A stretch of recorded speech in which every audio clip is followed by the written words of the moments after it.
Welcome, listener, to, it's a really compelling deep dive today. We're venturing into this historical text, absolutely packed with dramatic power shifts, astonishing prophecies, and moments of incredible intervention. Indeed.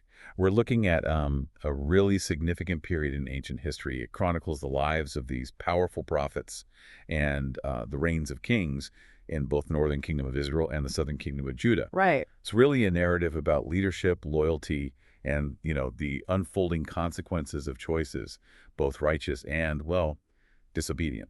And our sources for this deep dive, they come from excerpts from 2 Kings, a text that takes us right from the dramatic departure of one of the most iconic prophets, Right. all the way to the eventual downfall and exile of a major kingdom. Our mission here really is to extract the most important nuggets from these narratives and understand not just what happened, but maybe why it mattered. Exploring the recurring patterns and the surprising turns that shaped these ancient nations. Get ready, because these stories are vivid, and they certainly don't pull any punches. So we kick things off with a moment of high drama involving King Ahaziah of Israel. He's injured after falling through a lattice, in his upper room in Samaria. Right, a serious injury. And instead of seeking help from the God of Israel, he sends messengers off to consult Baal-zebub, the god of Ekron. And what's fascinating here is the immediate challenge, not just to the king's authority, but more profoundly, to the very idea of where true power and guidance should be sought. It raises that important question. When facing a crisis, where do we instinctively turn for help? And that's where Elijah the Tishbite steps in with a fiery response, almost literally. He confronts the king's messengers, asking, "Is it because there is no God in Israel that you are going off to consult Baal-zebub?" Such a direct challenge. And then he prophesies the king's imminent death right there. "You will not leave the bed you are lying on. You will certainly die." Wow. The king's reaction, it's to send force. Not one, but 2 captains, each with 50 men, are sent to compel Elijah. He tries to assert his power. And each time, Elijah responds with just devastating power. He says, "If I am a man of God, may fire come down from heaven and consume you and your 50 men." And it happens. Fire falls, consumes the first captain and his company. The king sends another, and the same thing happens again. This sequence, it starkly highlights the immense authority and divine backing Elijah possessed. It contrasts sharply with the king's attempts to, assert human power over a prophet of God. Yeah. It's a demonstration designed to leave absolutely no doubt about who is truly in control. The narrative then shifts, right, to this pivotal transition, Elijah's final journey and the succession of Elisha. Elijah tries to get Elisha to stay behind at various points: Gilgal, Bethel, Jericho, and finally the Jordan. Testing him, perhaps? Maybe. But Elisha refuses to leave his master's side. He keeps saying, "As surely as the Lord lives and as you live, I will not leave you." Such commitment. And interestingly, the text notes that the company of prophets at Bethel and Jericho, they actually knew that Elijah would be taken that day. Yeah, there was an awareness. Then comes the moment at the Jordan. Elijah parts the river by striking it with his cloak, and they cross on dry ground. Now, if we connect this to the bigger picture, Elisha's unwavering commitment and his bold request later for a double portion of Elijah's spirit, it isn't just about inheriting power. It really symbolizes a deep dedication to continuing the prophetic mission. Right. It really makes you think, what does it truly mean to inherit a legacy or, a mantle of responsibility? It's more than just stepping into shoes. And then that extraordinary moment of Elijah's departure, a chariot of fire and horses of fire appear, separating the two. Just incredible imagery. And Elijah goes up to heaven in a whirlwind. Elisha cries out, my father, the chariots and horsemen of Israel." This isn't just a spectacle. It's a profound, very public transfer of divine authority. And Elisha immediately picks up Elijah's fallen cloak. He uses it to part the Jordan himself, asking that question, where now is the Lord, the God of Elijah? And the water parts. It divides. It confirms right there that the spirit of Elijah had indeed rested upon him. And the recognition from the other prophets, that just solidifies his new role. What really stands out to me about this beginning to Elisha's ministry is just how tangible the proof is. It's immediate. And here's where it gets really interesting. Elisha's ministry is marked by this series of surprising and very impactful miracles, often solving very practical, even desperate problems for people. Yeah, it's not just grand pronouncements. Exactly. Like Miracle 1, healing the water of Jericho. The town had bad water. The land was unproductive. A serious problem for the community. Elisha uses a new bowl with salt, throws it into the spring, and just declares the water healed. And the text says it remains wholesome, simple, effective. Then there's miracle 2, the bears of Bethel. This one's a bit jarring. It is.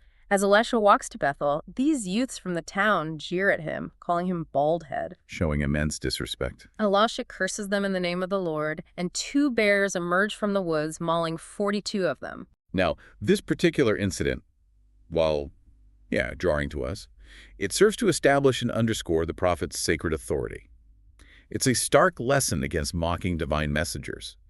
It showed that Elisha's authority came with serious consequences for disrespect. It really raises that question, doesn't it? How do we understand these acts of judgment within ancient narratives? It's tough. Okay, miracle 3. Water for the armies in the desert. This is a big one. King Joram of Israel, King Jehoshaphat of Judah, and the king of Edom, they unite to fight Moab. But they run out of water after a 7-day march. A military disaster waiting to happen. Joram despairs. Right. Elisha is consulted mainly out of respect for Jehoshaphat, the righteous king. Elisha calls for a harvest. And while the harpist plays, the hand of the Lord comes upon Elisha. Interesting connection between music and prophecy there. Yeah, he prophesies they'll see neither wind nor rain, yet the valley will fill with water. He tells them, make this valley full of ditches. An act of faith required first. And the next morning, water flows from the direction of Edom, filling the ditches. Just amazing provision. But then it leads to this tactical advantage. The Moabites see the water in the morning sun, think it's blood. Assuming the kings fought each other. Exactly. They rush in to plunder, but the Israelites rise up, fight back, invade Moab, destroy towns, cut down trees, stop springs, ruin fields. Total warfare. And it culminates in this truly shocking act. The king of Moab, in desperation, sacrifices his firstborn son, his heir, on the city wall. Horrific. The text says the fury against Israel was great after that, and they withdrew. This whole sequence is just a roller coaster, isn't it? From despair to miracle to tactical advantage to this utterly desperate, shocking act. It really is. It shows divine intervention, but also the brutal realities and desperate measures of ancient warfare. Now, moving to something more personal, miracle 4. Multiplying oil for a widow. The widow of a prophet cries out to Elisha. Her husband's dead. A creditor is coming to take her 2 sons as slaves. She has nothing except a little oil. A dire situation. Facing enslavement over debt.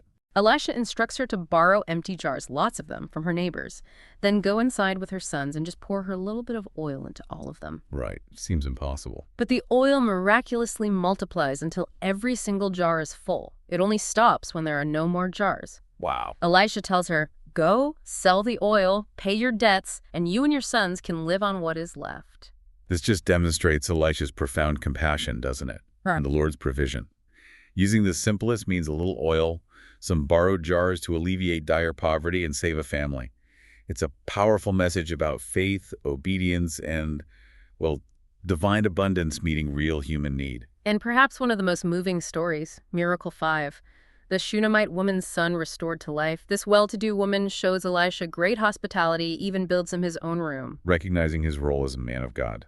Elisha wants to repay her kindness. His servant Gehazi points out she has no son and her husband is old. So Elisha prophesies she'll hold a son about this time next year. And she does. A miracle of birth. But years later, the child suddenly gets sick, cries, my head, and dies on his mother's lap. Heartbreaking. The mother is distraught, lays the child on Elisha's bed, and travels quickly to Elisha at Mount Carmel. Interestingly, Elisha isn't immediately told by the Lord why she's in distress. Shows the prophet doesn't always have instant knowledge. He sends Gehazi ahead with his staff, but the staff has no effect on the boy. The power wasn't in the object itself. Right. Elisha arrives, goes into the room, shuts the door, prays, and stretches himself upon the boy, mouth to mouth, eyes to eyes, hands to hands. This very intimate, personal act. The boy's body warms. Elisha walks around, then stretches on him again. The boy sneezes 7 times and opens his eyes. Talk about a dramatic reversal. This incredibly moving story highlights a truly rare and powerful miracle raising the dead. It shows the depth of Elisha's connection to divine power, a profound extension of God's life-giving authority through him, a response to just the deepest human grief. It's astonishing. And the miracles keep coming, often addressing immediate needs. Miracle 6. Healing poisonous stew and feeding many. During a famine in Gilgal, the company of prophets are making stew. One guy accidentally puts in wild gourds, which are poisonous. Death in the pot. they cry out. Another crisis? Scarcity and danger combined. Elisha just adds some flour to the pot and suddenly it's wholesome and edible. Simple solution. Divine power. Then another time, a man brings Elisha 20 small loaves of barley bread and some grain. Elisha tells the servant, feed 100 men with this. The servant doubts, naturally, how can this possibly be enough? But Elisha insists, saying they will eat and have some left over, and that's exactly what happens. These narratives, they really reinforce that consistent theme. Divine power, overcoming scarcity and danger. They showcase Elisha's role not just as prophet, but as provider and protector for his people, extending beyond just words to tangible well-being. Now for a really major story. Miracle 7. Naaman's cure and Gehazi's folly. This one has layers. Naaman, commander of the Aramean army, a great soldier, respected, but he has leprosy. A devastating condition, socially and physically. A young Israelite servant girl, taken captive, tells Naaman's wife about the prophet who is in Samaria. Remarkable faith from someone in her position. Naaman gets permission from his king, who sends him to the king of Israel with a letter and immense gifts. Silver, gold clothing, asking him to cure Naaman. Which totally throws the king of Israel. He thinks it's a trap, a pretext for war. He tears his robes. Elisha hears about this and sends word to the king. Why have you torn your robes? Have the man come to me, and he will know that there is a prophet in Israel. Asserting his role, yeah. So Naaman arrives at Elisha's house with all his horses and chariots, big entourage. But Elisha doesn't even come out to meet him. He just sends a messenger with instructions.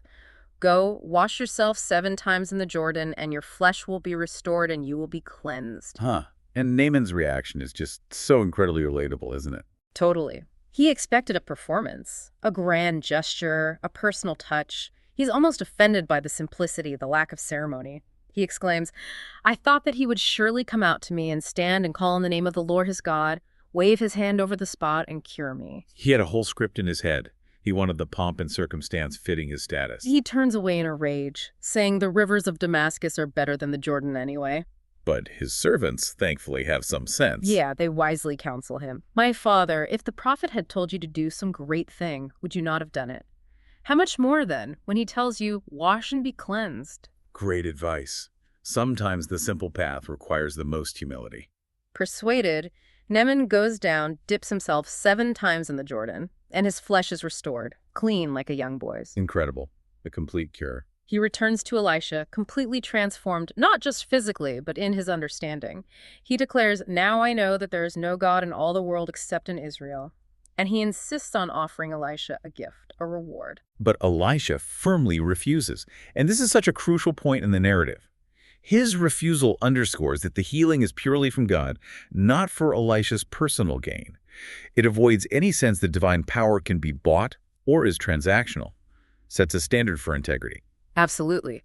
But Elisha's servant, Gehazi, sees it differently. He's driven by greed. He thinks his master was too easy on Naaman. Oh, here we go. The contrast. Gehazi runs after Naaman, spins this lie about Elisha sending him to request a talent of silver and 2 sets of clothing for some visiting prophets. Just a fabrication. Naaman, being generous and grateful, actually gives him 2 talents of silver and the clothing. But Naaman's generosity just sets up Gehazi's dramatic downfall. Right. Elisha, supernaturally aware, confronts Gehazi.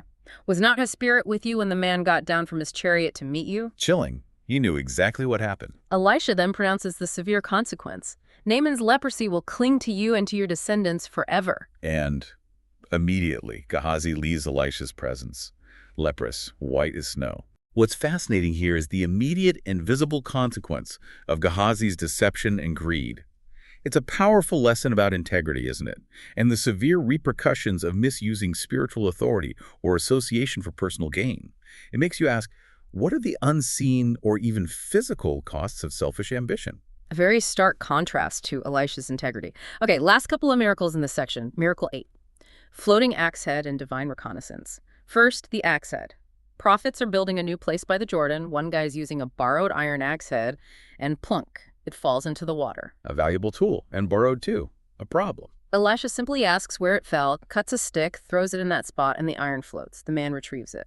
Again, practical help through divine power, even in small things. But then, a bigger strategic issue. The king of Aram is at war with Israel. Elisha repeatedly knows Aram's secret war plans and warns the king of Israel, saving him from ambushes multiple times.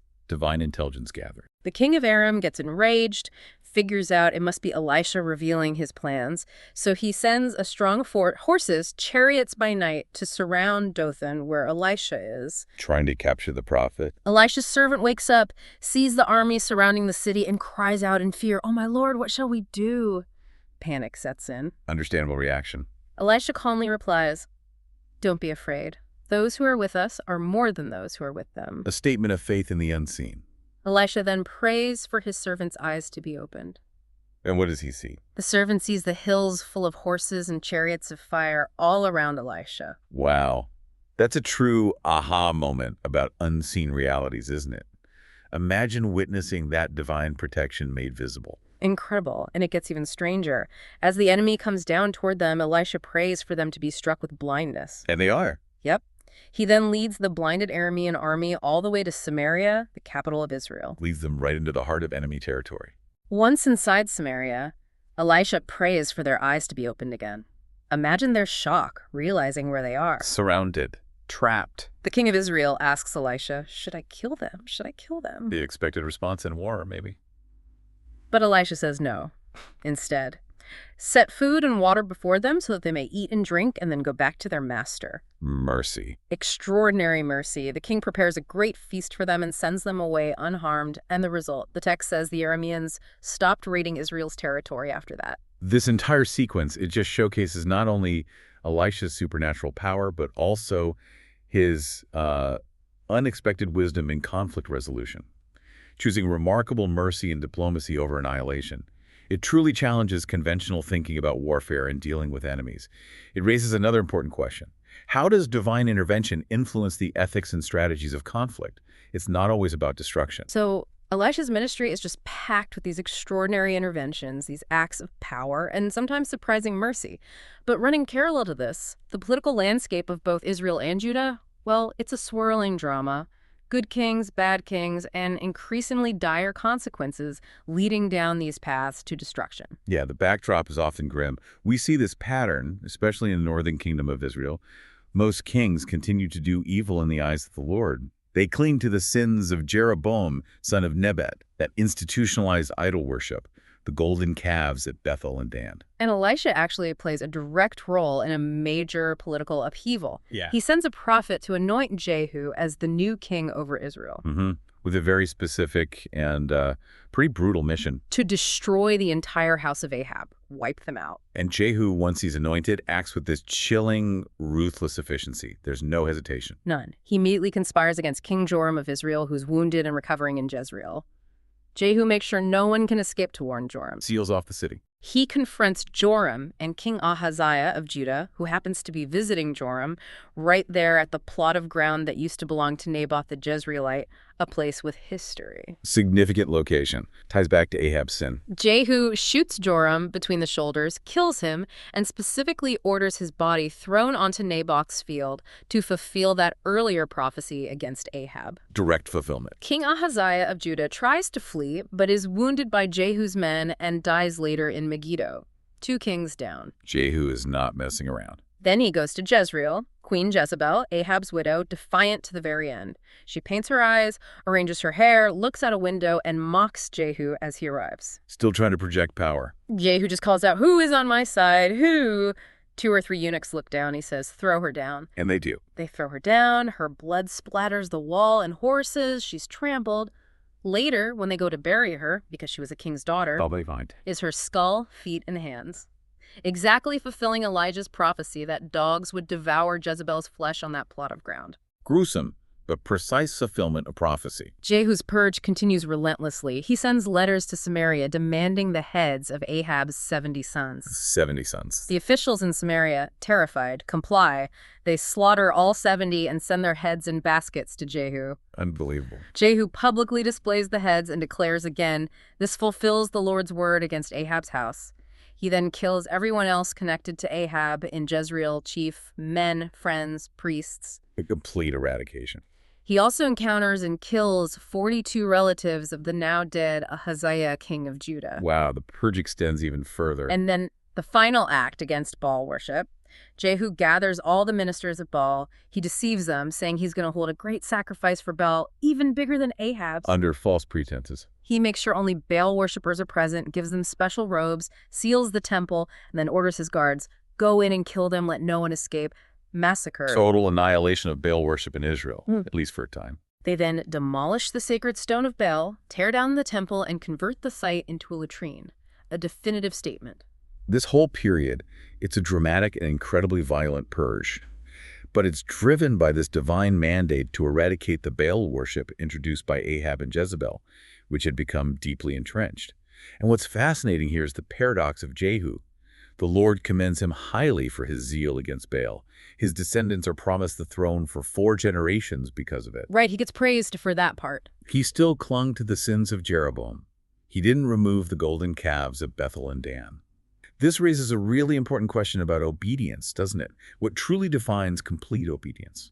How do intentions and actions, even zealous ones, align with the broader divine will? He did part of the job, but not all. That's a great point. Okay, let's shift south to Judah and the incredible story of Joash. As an infant, he's saved by his aunt Jehosheba from Queen Athaliah's ruthless purge of the royal family after Ahaziah's death. Athaliah was trying to wipe out the line of David. A critical moment for the Davidic dynasty. Joash is hidden in the temple for 6 years, while Athaliah, his grandmother, rules illegitimately. Hidden in the house of God itself. In the 7th year, Jehoiada the priest orchestrates this brilliant coup. He reveals Joash, crowns him king, and leads the people in destroying Baal's temple and altars in Judah. They had them too. A restoration of legitimate rule and right worship. Joash reigns for 40 years. And generally, during the lifetime of Jehoiada the priest, he does what was right in the eyes of the Lord.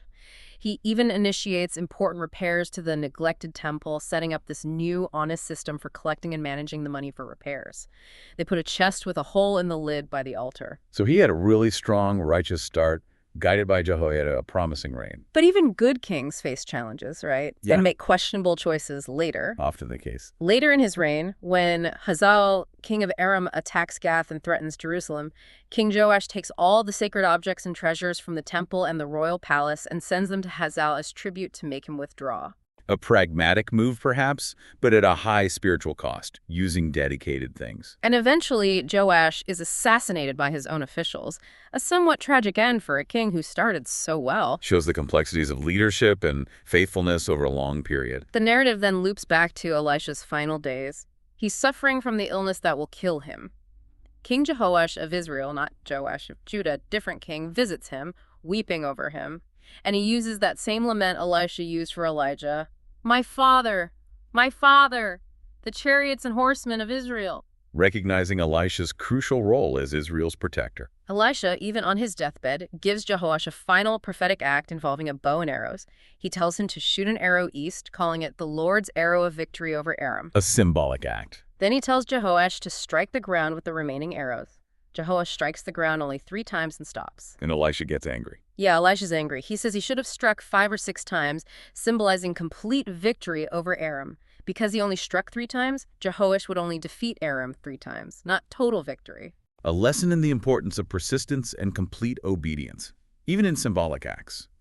Limited faith, limited results. After Elisha dies and is buried, there's this one final astonishing event connected to him. The posthumous miracle. Right, exactly. Some Israelites are burying a man, but they're surprised by Moabite raiders, so they quickly throw the body into Elisha's tomb. A desperate move. When the dead man's body touches Elisha's bones, the man comes back to life and stands up. Wow. Just wow. This final miracle underscores the enduring power associated with the prophet, even after his death. It's a testament to the profound nature of the divine spirit that worked through him. It really makes you wonder, what does this unexpected act tell us about the persistence of divine power, even beyond human life? It's incredible. Okay, so after Elisha, the reigns continue. Amaziah in Judah does what's right, mostly, but again, doesn't remove the high places. He defeats Edom, gets proud, challenges Jehoash of Israel, gets defeated, and is eventually assassinated. Another mixed reign with a violent end. Then Jeroboam II in Israel.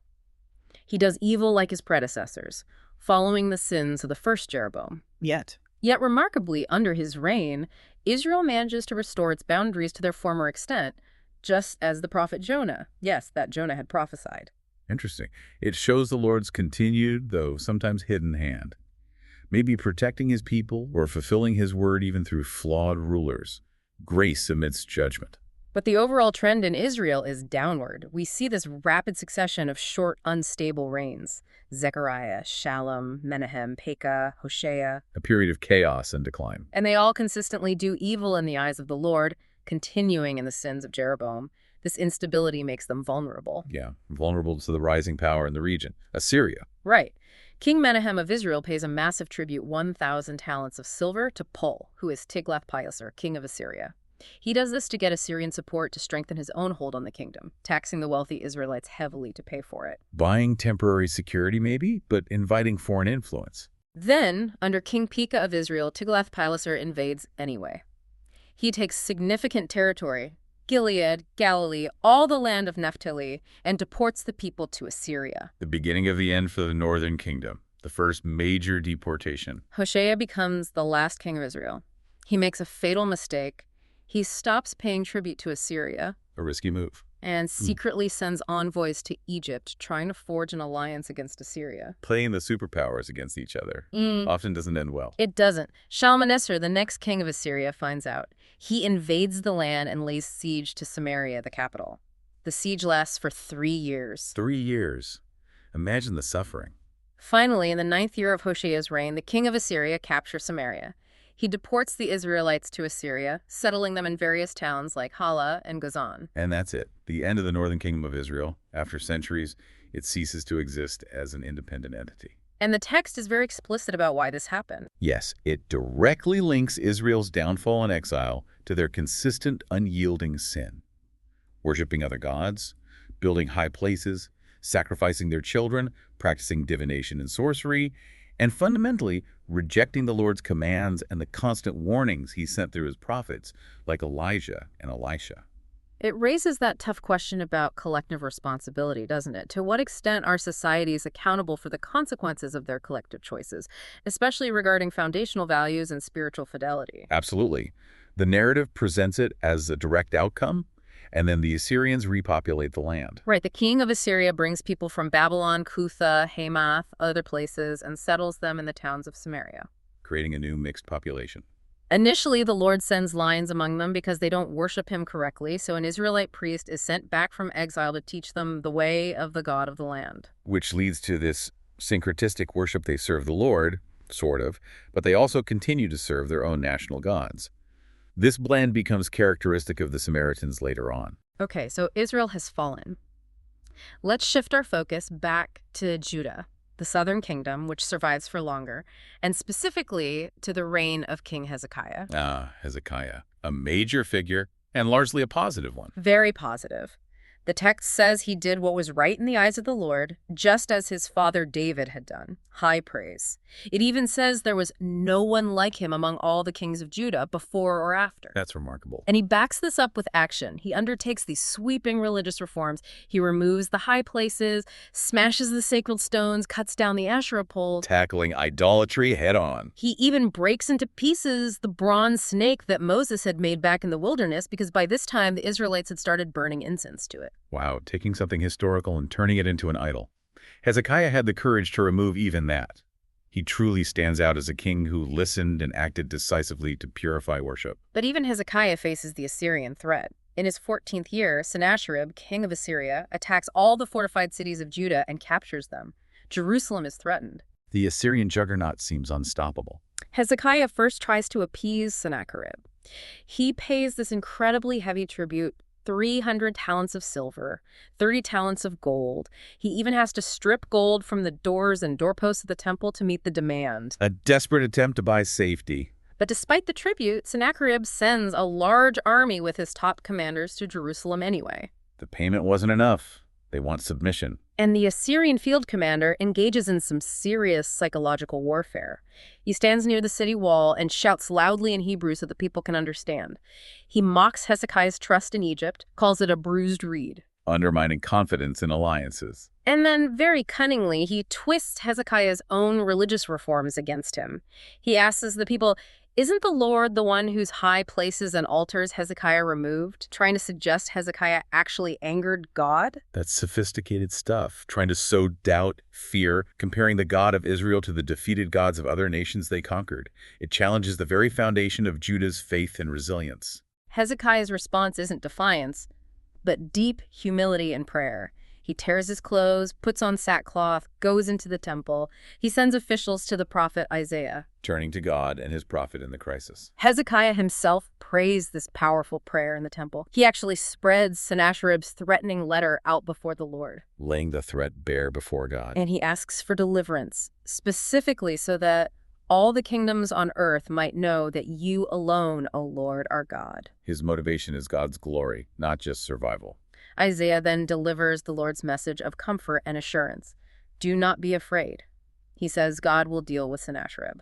I will put my hook in his nose and my bit in his mouth, and I will make him return by the way he came. Strong imagery of control. The Lord promises to defend the city for his own sake and for the sake of his servant David. And the deliverance is dramatic. Astonishingly dramatic. That very night, the text says, the angel of the Lord goes out and strikes down 185,000 men in the Assyrian camp. 185,000. An overwhelming supernatural defeat. In the morning, the survivors find them all dead.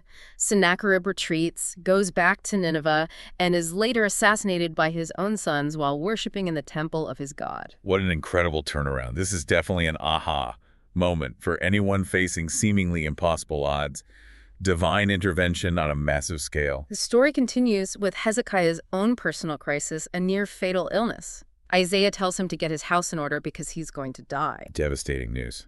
Hezekiah turns his face to the wall and prays tearfully, reminding God of his faithfulness. A heartfelt plea. And before Isaiah has even left the middle court of the palace, the Lord tells him to go back.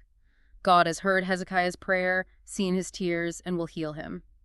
He adds 15 years to his life. 15 more years. Amazing grace. The sign given for this healing is also remarkable. The shadow on the stairway of Ahaz will go backward 10 steps.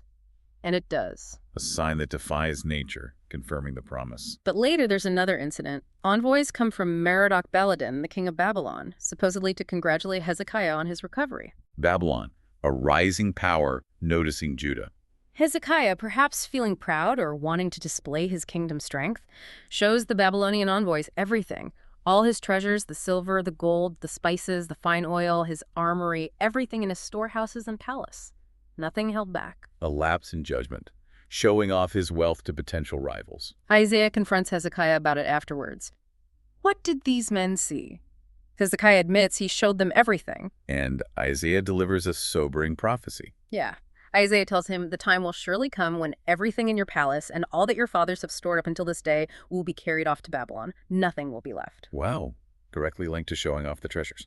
And, Isaiah adds, some of your descendants will be taken away, and they will become eunuchs in the palace of the king of Babylon. That foreshadowing is just crucial, isn't it? Even a righteous king like Hezekiah, his seemingly innocuous choice may be driven by pride or a desire to impress. It has these long-term devastating consequences predicted. It demonstrates that deep intertwining of individual actions, even small ones, and the nation's destiny. A heavy foreshadowing indeed. Now, after Hezekiah, things take a drastic turn for the worse. His son Manasseh comes to the throne. And Manasseh's reign is described as one of the worst, if not the worst, in Judah's history. He reigns for 55 years. 55 years of extreme wickedness. He rebuilds the high places Hezekiah had destroyed, erects altars to Baal, makes Asherah poles, worships the stars. Reversing all his father's reforms. He even builds pagan altars inside the temple of the Lord itself in both courts.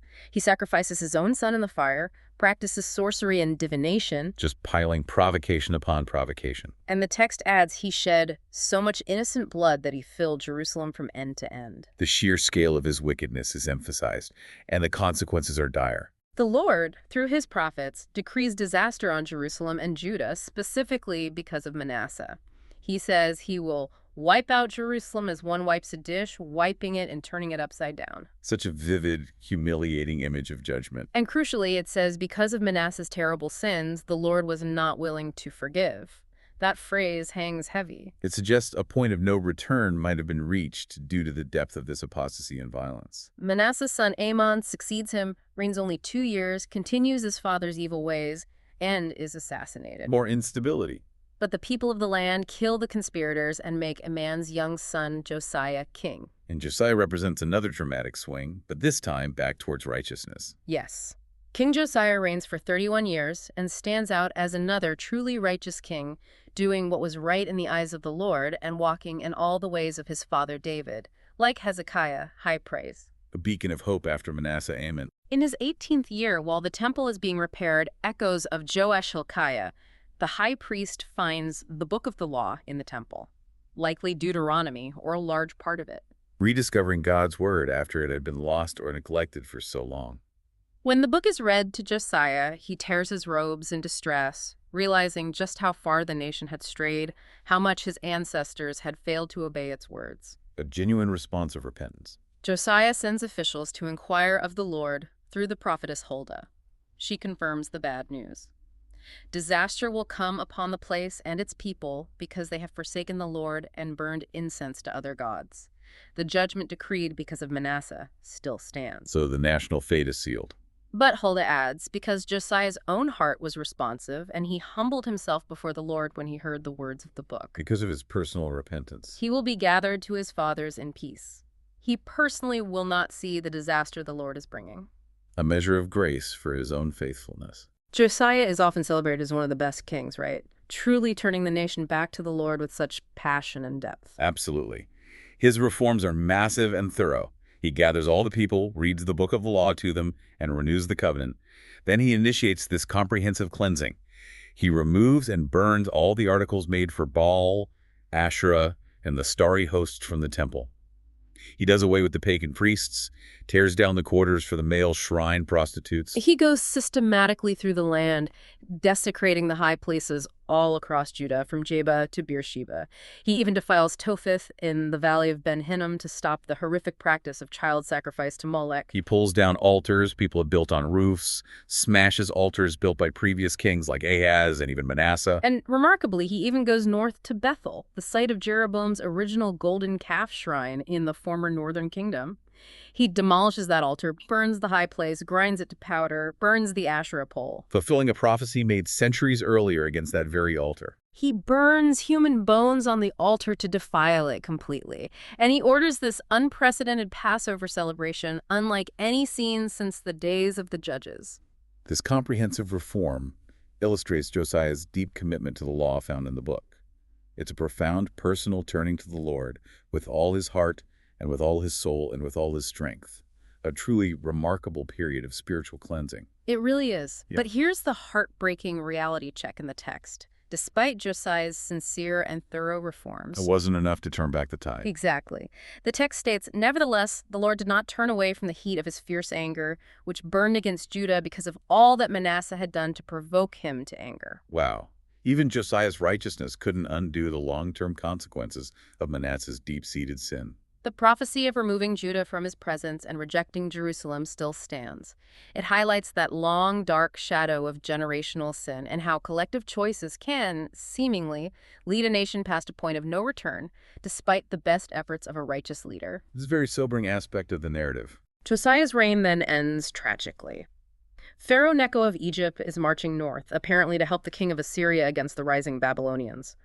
Josiah marches out to meet him, perhaps trying to assert Judah's independence or oppose Egypt's passage. A fateful decision. He's killed in battle against Necho at Megiddo. The righteous king dies violently.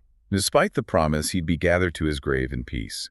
Sometimes peace in these contexts meant not seeing the final destruction, even if the death itself was violent. But still tragic. After Josiah, it's downhill fast. The final kings of Judah, Jehoahaz, Jehoiakim, Jehoiachin, and Zedekiah, all rule for short periods and consistently do evil in the eyes of the Lord. Any momentum from Josiah's reforms is lost. The decline accelerates. Nebuchadnezzar, the powerful king of Babylon, invades. King Jehoiakim becomes his vassal for 3 years, but then rebels. Big mistake. Defying Babylon was not wise. The Lord sends Babylonian, Aramean, Moabite, and Ammonite raiders against Judah. The text explicitly says this happens to destroy Judah, according to the word the Lord had spoken. And again, it links it back. Because of the sins of Manasseh and all he had done, including the shedding of innocent blood. And that phrase again. The Lord was not willing to forgive. Under the next king, Jehoiachin, Nebuchadnezzar himself comes and besieges Jerusalem. Jehoiachin surrenders quickly, along with his mother, his officials, his commanders. The first major Babylonian exile begins here. Nebuchadnezzar removes all the treasures from the temple and the royal palace. He cuts up all the gold articles Solomon had made for the temple, just as the Lord had said would happen. Fulfilling Isaiah's prophecy to Hezekiah. And he carries into exile all Jerusalem's officers, fighting men, craftsmen, and artisans, 10,000 people in total. The elite, the skilled workers, only the poorest people of the land are left behind. King Jehoiachin himself is taken captive to Babylon. A devastating blow, stripping the nation of its leadership and skilled population. Nebuchadnezzar then installs Jehoiachin's uncle, Mattaniah, as king, and renames him Zedekiah. He makes Zedekiah swear an oath of loyalty to Babylon. Setting up a puppet king. Zedekiah reigns for 11 years, also does evil, and eventually he also rebels against the king of Babylon, despite the oath, despite seeing what happened before. A final, fatal act of rebellion. Nebuchadnezzar returns with his whole army. He lays siege to Jerusalem again, this time for about 2 years. An even longer, more brutal siege. A great famine strikes the city. It gets so severe the text records horrifying details like a donkey's head selling for 80 shekels of silver and dove's dung for 5 shekels. People were starving. Unimaginable suffering. Finally, the city wall is broken through. King Zedekiah and his remaining soldiers try to flee by night but are pursued and captured in the plains of Jericho. His army scatters. The end has come. Zedekiah is taken to Nebuchadnezzar at Riblah. There, Zedekiah's sons are killed before his eyes. Then his own eyes are put out. He's bound with bronze shackles and taken captive to Babylon. A brutal, tragic end for the last king of Judah on the throne in Jerusalem, fulfilling prophecies about seeing his sons die and being taken to Babylon, yet not seeing the land itself. Nebuzaradan, the commander of Nebuchadnezzar's imperial guard, comes to Jerusalem. He carried out the final destruction. Total devastation. He sets fire to the temple of the Lord, the royal palace, and all the important buildings in Jerusalem. The Babylonian army breaks down the walls around the city. The city is razed. Solomon's temple destroyed after standing for centuries. The remaining people left in the city, and those who had deserted to the Babylonians, are carried into exile.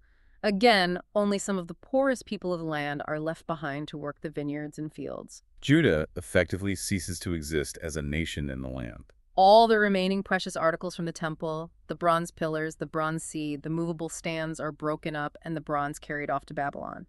Key officials, priests, and military leaders who were captured are taken to Riblah and executed.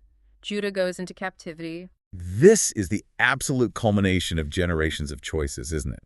The fall of Samaria to Assyria earlier, and now the complete destruction of Jerusalem and the temple, and the exile to Babylon. It serves as the ultimate heartbreaking consequence of the persistent rebellion and idolatry described throughout these chapters. It's a poignant fulfillment of all those repeated warnings from the prophets. What stands out so powerfully about the tragic inevitability of this outcome, even amidst those moments of sincere reform like under Josiah, is how deeply ingrained patterns of collective sin, rooted especially in leadership failures like Manasseh's, seemingly led the society past a point of recovery. But the book doesn't end on total darkness. There's a final surprising twist, right? It's a small epilogue years later. After 37 years of imprisonment in Babylon, King Jehoiachin of Judah, the one exiled before Zedekiah, is released from prison by evil Merodach, the new king of Babylon. A change in fortune. He's spoken to kindly, given a seat of honor higher than the other captive kings in Babylon. He puts aside his prison clothes and eats regularly at the king's table for the rest of his life. It's just a small detail, but it's significant. It shows the Davidic line through Jehoiachin survives, even in exile, a tiny glimmer of hope preserved amidst the ruins. Wow. Okay, what an intense deep dive that was into the later history of Israel and Judah. We've explored this narrative just full of powerful prophets, deeply flawed kings, incredible miracles, devastating moral failures, and ultimately the profound consequences of repeated choices that just echo across generations. Indeed. We've witnessed Elijah's fiery departure, Elisha's incredibly wide-ranging and impactful ministry, the relentless zeal of Jehu against Baal, and that stark contrast between kings who genuinely sought the Lord, like Hezekiah and Josiah, and those who just plunged their nations deeper into idolatry and injustice. Yeah. That consistent theme of consequences for disobedience is just undeniable throughout the book. Those recurring cycles of rebellion and reform, the sheer weight of leadership, and the eventual painful fulfillment of prophecies, it's all laid bare. It truly is a testament to how choices, both good and bad, resonate through history. They really influence generations far beyond the immediate moment. And as you said, the story concludes not just with devastation, but with that surprising little detail of grace shown to Jehoiachin. It's a small, unexpected glimmer of hope right at the end, amidst all the destruction. It shows that even in the darkest moments of judgment and consequence, the narrative can take an unexpected turn, maybe hinting at new possibilities, future restoration. So what does all this mean for you, our listener, today? Maybe consider this. The events in 2 Kings really illustrate a powerful concept of accountability, not just for individuals, but for entire societies. What patterns of behavior, maybe collective, maybe personal, do you see in your own life or the world around you that might be leading towards predictable, yet perhaps avoidable outcomes? It makes you think. And perhaps the biggest takeaway is the profound impact of leadership, both religious and political, on the fate of a people, and the enduring consequences of a nation's foundational values. It really prompts the question, how do we assess true strength and wisdom in leadership today? Not just by, say, military might or political cunning or economic success, but by the deeper long-term impact on a society's character and its adherence to core principles of justice and truth. This deep dive certainly gives us a lot to ponder. We really hope you feel much more well-informed about this pivotal and often dramatic period of history. Until next time, keep exploring, keep questioning, and keep making those crucial connections between the past and the present. Until next time, keep exploring, keep questioning, and keep getting well-informed. Thanks for joining us for this deep dive.